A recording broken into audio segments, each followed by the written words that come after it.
Bonjour à tous, c'est Paul Dam. Pour parfaire le précédent numéro de Sapin en Sucette sur les échangeuses d'ions, je me suis dit qu'il serait peut-être intéressant, non pas de, comment dire, de se focaliser uniquement sur la technologie de l'échangeuse d'ions, mais en plus d'y ajouter un côté anticorps, bon ça je l'avais dit précédemment aussi, comme quoi on pouvait soit mettre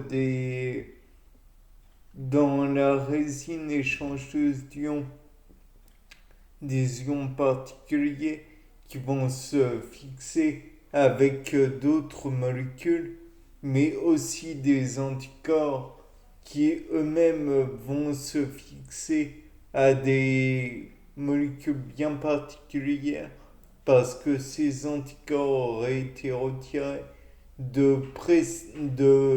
d'organismes qui auraient été infectés, entre guillemets, à qui on aurait inoculé des molécules que l'organisme aurait considérées comme nocives et donc aurait fait des anticorps pour les bloquer éventuellement, bien sûr. Donc là, on a l'échangeuse d'ions. On peut éventuellement y mettre les anticorps. Mais l'idée que je me suis dit, c'est que comme on l'a vu pour la caféine, qui est une méthylthéobromine, on pourrait éventuellement retirer via une enzyme cette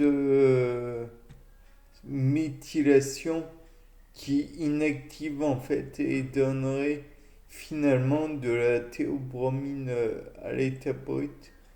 Enfin, toujours est-il que euh, par la suite, donc on ferait ça, mais on pourrait passer à d'autres molécules comme la lupuline du houblon, qui est une molécule présente dans Humulus lupulus, donc le houblon, comme je viens de le dire. Et ensuite,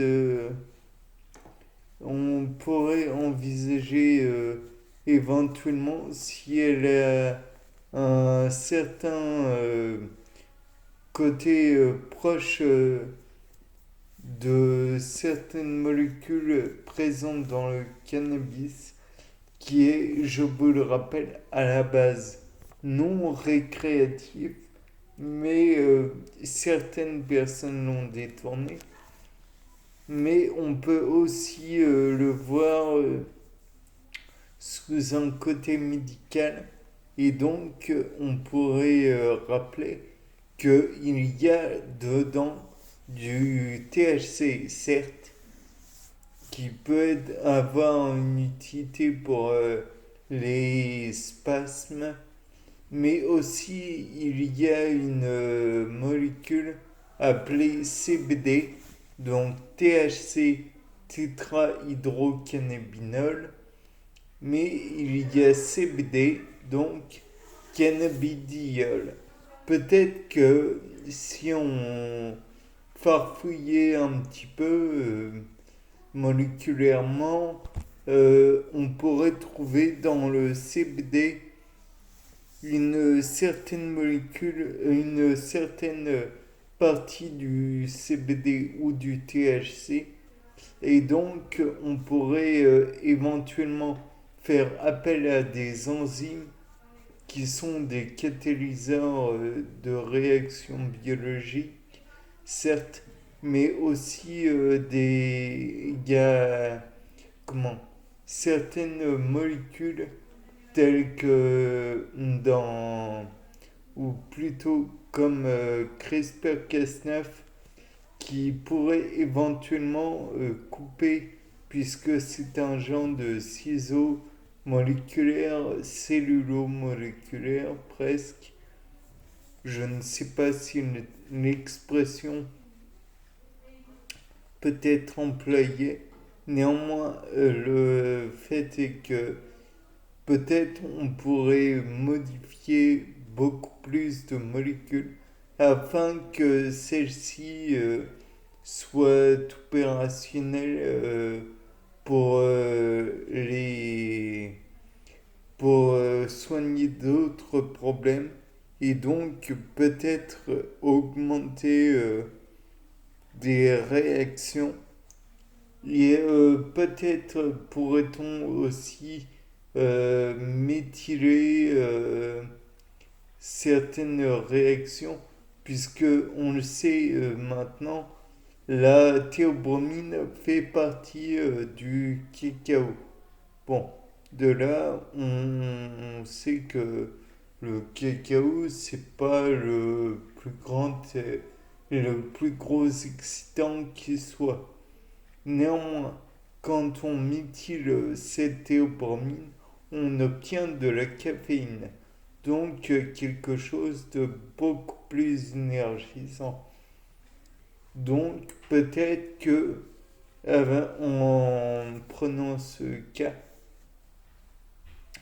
on pourrait en retirer des énergisants beaucoup plus forts. Ou alors pourrait-on transférer cette idée sur la lupuline, le tétrahydrocannabinol et le CBD.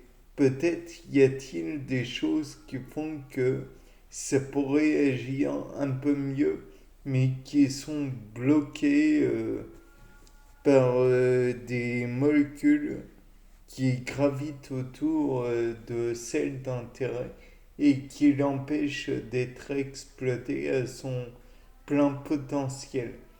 Peut-être que avec la,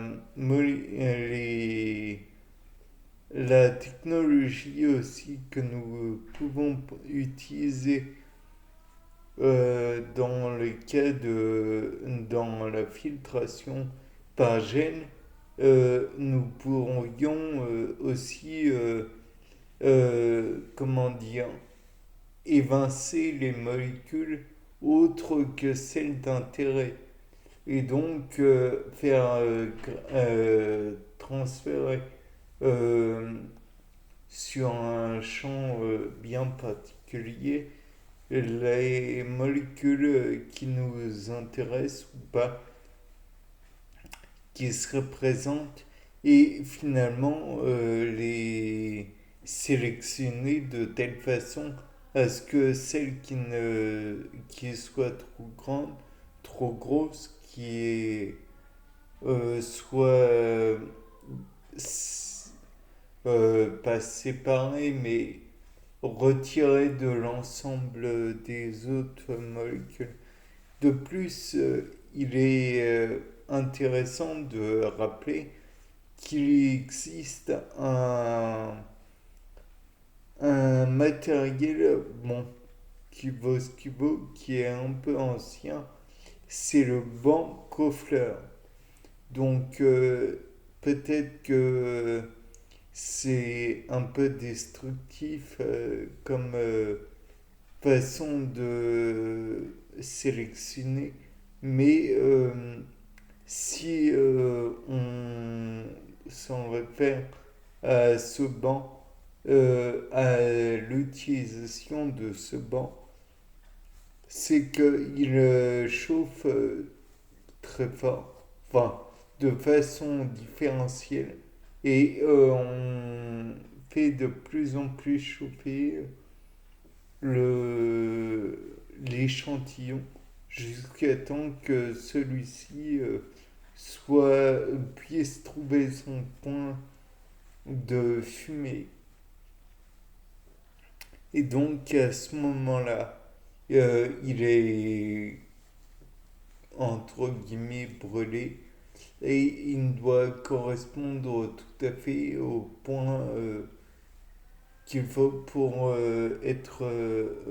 voir la pureté de l'échantillon. Bien sûr, j'espère que cela ne détruira pas l'échantillon en question, puisque eh bien, il est quand même utile. Donc, le fait d'utiliser une méthode destructive n'est peut-être pas le meilleur moyen d'analyser cet échantillon. Bon, sinon, je pense que j'ai tout dit. On va espérer.